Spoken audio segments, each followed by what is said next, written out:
Welcome to multi Telugu channel. ఈరోజు ఒక education information అయితే మీ ముందుకు రావడం జరిగిందండి. సో అది ఎవరికి సంబంధించింది ఏంటి అనేది కూడా చెప్తాను. సో ఇక ఎడ్యుకేషన్ ఇన్ఫర్మేషన్లో మనకి బీపీటీ అండ్ ఎంపీటీ అడ్మిషన్స్ ఎవరైతే తీసుకోవాలి ఆ యొక్క అడ్మిషన్ అని అనుకుంటున్నారంటే bachelor of physiotherapy course and master of physiotherapy కోర్స్కి సంబంధించి సో ఈ యొక్క 2 కోర్సెస్కి సంబంధించి అడ్మిషన్ తీసుకోవాలి అని అనుకున్న వాళ్ళు Shri Venkateswara college of physiotherapy అనంతపూర్కి సంబంధించి అయితే మనకి ఇక్కడ ఒక అడ్వర్టైజ్మెంట్ అయితే ఇచ్చారండి పేపర్లో. సో అది కూడా మనకి ఈనాడు పేపర్లో అయితే ఇవ్వడం జరిగింది.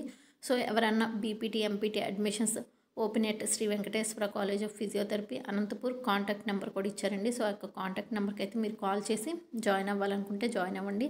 ఆ కాంటాక్ట్ నెంబర్కి అయితే మీరు కాల్ చేసి ఇన్ఫర్మేషన్ అంతా తెలుసుకున్న తర్వాతే జాయిన్ అవ్వండి. సో ఇది చాలామందికి అనంతపూర్లో ఉన్న వాళ్ళకి తెలియక చాలామంది అయితే మేడం ఇక్కడ ఏం కాలేజెస్ ఉన్నాయో చెప్పండి అని చెప్పి చాలాసార్లు కూడా కామెంట్ చేశారు. సో అందుకే ఈ వీడియో యూజ్ అవుతుంది అని చెప్పి వీడియో చేయడం జరుగుతుంది. ఈ అనంతపూర్ కాలేజ్కి సంబంధించి ఓన్లీ అనంతపూర్ వాళ్ళే కాదండి, ఏపీలో ఎవరైనా కూడా ఈ యొక్క బీపీటీ ఎంపీటీకి అయితే మీరు అడ్మిషన్ అయితే తీసుకోవచ్చు అనమాట. సో వాళ్ళని అయితే కాంటాక్ట్ అవ్వండి. ఈ వీడియో ఇన్ఫర్మేటివ్ కనిపిస్తే లైక్ చేయండి and thank you for watching.